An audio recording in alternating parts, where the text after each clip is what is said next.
Hi bro. Hi bro. మీ పేరు? Siddharth. So ఈ దివాళీకి చాలా సినిమాలు ఉన్నాయి, 4 మూవీస్ ఉన్నాయి.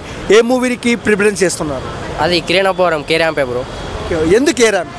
మన టీఎఫ్ఐ బ్రో అందుకనే. ఓకే.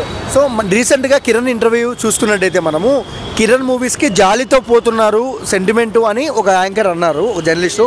సో మీరు అంటే ఏ విధంగా వెళ్తున్నారు? జాలిపడి వెళ్తున్నారా, సినిమా కంటెంట్ బాగుంటుందని వెళ్తున్నారు? కాదు బ్రో, కంటెంట్ ఇప్పుడు యూత్ అప్డేట్ ఇస్తుండే కదా, దానికోసం అని. యాజ్ వెల్ నేను టీఎఫ్ఐలో ఏ సినిమా అయినా ఫస్ట్ వెళ్తా. జస్ట్ ఇది కూడా అంతే, కిరణాపురం. సో ఈసారి అంటే లాస్ట్ దివాళీకి బ్లాక్ బస్టర్ అయింది, ఈసారి కే ర్యాంప్ ఆడుతుందంటారా? ఆడుతుంది బ్రో కంపల్సరీ. అంటే కొద్దిగా ట్రైలర్లో చూసుకున్నట్టయితే బ్రో కొన్ని అంటే బూతులు ఉన్నాయి కదా, సో ఫ్యామిలీ ఆడియన్స్ చూడండి. క్యాంప్ అయితే ఆడుతుంది బ్రో, అది సిద్ధార్థ్ మూవీ అయితే చెప్పలేము. సాంగ్స్ ఎలా అనిపించాయన్న? సాంగ్స్ ఇంకా అప్డేట్ సాంగ్స్ ఏమి వినలేదు కానీ డ్యూడ్ అయితే సాంగ్స్ బాగున్నాయి. కే ర్యాంప్ అయితే వెళ్తా బ్రో పక్కా.